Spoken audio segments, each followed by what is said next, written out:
I wasn't close enough to hit him with the sword. That's fine. It all works out, because I wanted to play this whole level again anyway, in order to get one more Crystal Palace video. Here's the thing, guys. Here's the thing. When I'm, like, processing videos, when my computer is actually functioning, and I can actually make and render videos, which I know hasn't been the case a lot this year, and I apologize for that. But, like, one video, the way my update schedule works, buys me 2 days. So, if I can squeeze one more video out of a series, recording it only takes me about an extra 10 or 15 minutes. But it buys me an extra 2 days as far as the rendering and actual uploading schedule. So what happened there is I didn't display poor skill against the final boss of Conquest of the Crystal Palace and lose all my lives. What I did was very skillfully chose a point in the game. No, you know, we heard your news report. Don't need to hear it again. Hashtag fake news.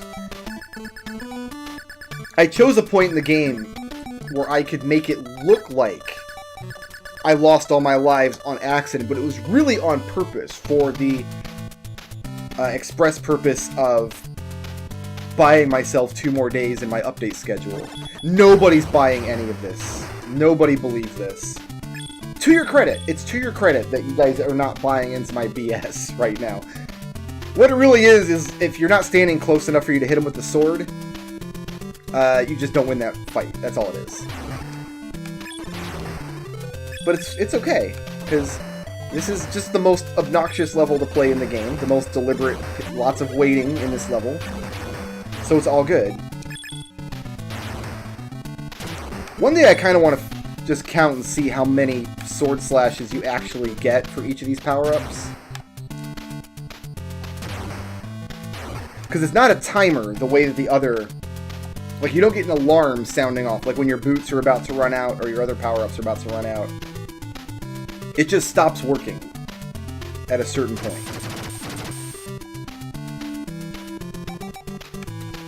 We got the whistle. There's nothing else we really need from the shop. And everything's too expensive now. The price of goods goes up in each level.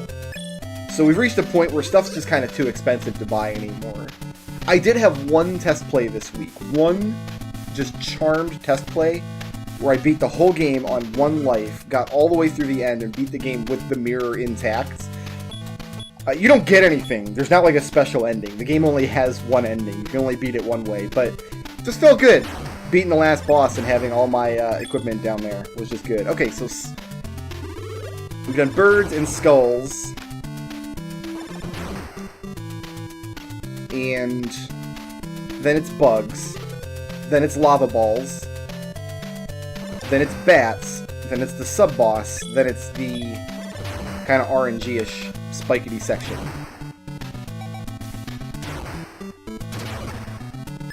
Oh, we still have a fire sword left. Does make the first couple bouts of bugs easier if you've got the fire sword. Maybe if you really ration it correctly, you could just guarantee to hit yourself to have fire sword in this section and have enough to get through.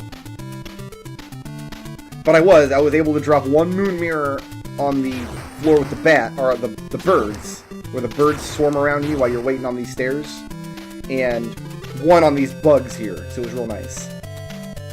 I'm not sure if there's any kind of mythological symbolism or whatever, but I do kind of like how earlier in the game, you go through the palace level and you climb all the stairs up to the top and fight Big Jim the Shogun.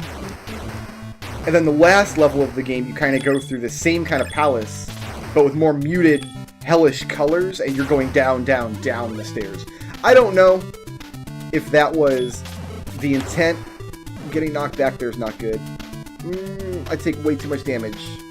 I don't like my chances here.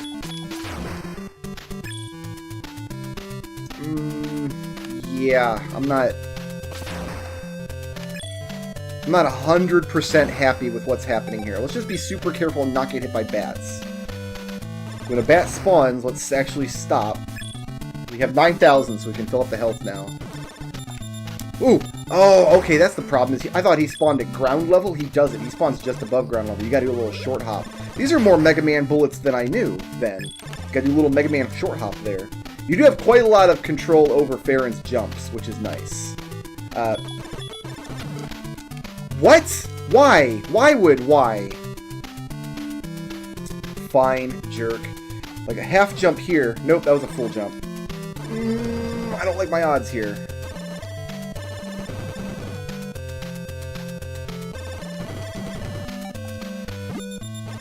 Let's go ahead and...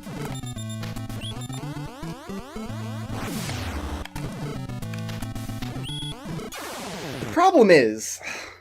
This guy only has one attack. He's got that jump slash over your head, but he doesn't always friggin' do it. Sometimes he just runs back and forth right through your hitbox. And you can't always get the dog out. You know what I'm going to try this time? Since this is obviously, I don't know what I'm doing in this game, and my test recording counts for nothing. Not quite as bad as Fixanadu. Okay. You gotta give me that. Not quite showing my ass as much as I did with Faxanadu. We just gotta get there with more health. Like, there's no, let's try some different strategy. It's just, we're going to take some hits there, and let's get there without losing all the health.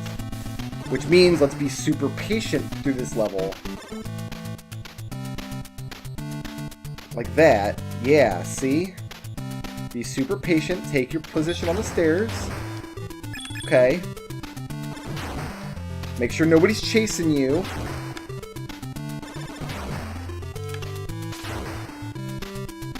I wonder if you have the health, if you can just tank that boss with your sword, and you'll do enough damage with your sword. Like, you just go back and forth like that a couple times and get a couple of those whip-around hits. I suspect you might be able to kill him very, very quickly that way. Because he only takes one zap hit. So we want to go down here. Wait for the bugs. Okay, now wait for the lava. Okay. The lava phases, if you're standing within one block of them horizontally, they always do 4 little vomits of lava. If you back away from that one block, though, it throws their rhythm off. I suspect it's actually, like, it's a timing thing. Like, there's... Oops, I got the lava ball now. Okay, it was fine. I expect it's a timing thing. Like, on certain frames, like every 4th frame or whatever, it can throw, like, lava vomit.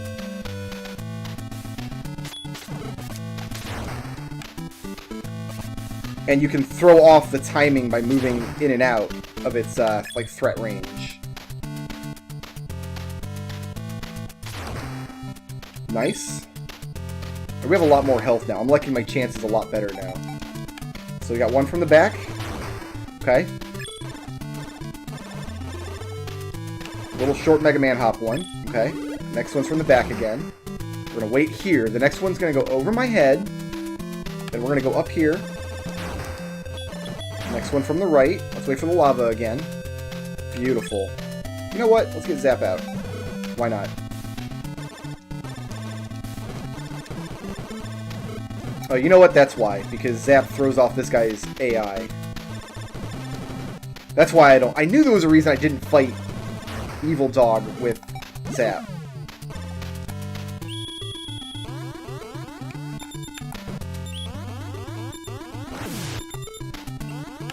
If you can get him into this pattern, he's nice and easy. Yeah, that went real well.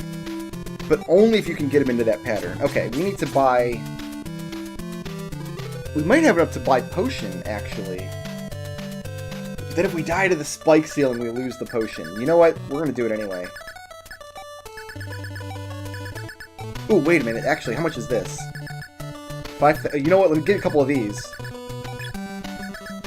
Yeah, so if we die to something really, really unfair, like to the spike ceiling, or if I don't get the hit on the last boss again, we got a couple of backup lives. You know what I mean? Backup lives? They're important sometimes, because your main life is a horror show, and you have a backup life that you can live that's just way better. You cannot destroy the door by the spike ceiling fast enough with Mega Man shots. Even if you've got the Fuego, and Zap doesn't do anything to it. I've tried all of that. As far as I know, you just take a hit here, and hope that he fires at you while you're standing in front of the door. Which he did, so we're good.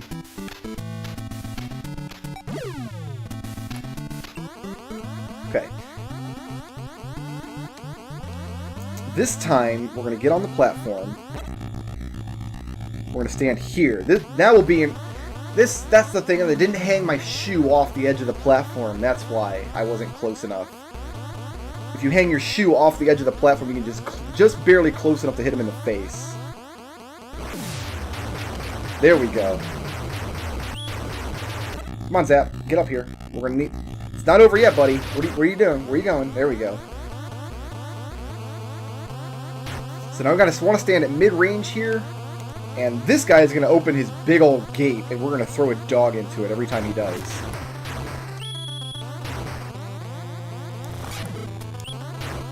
Come on.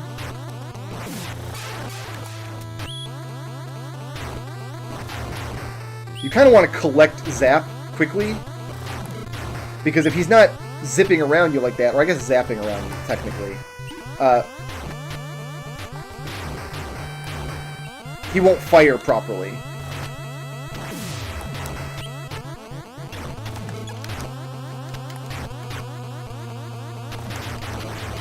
Got him.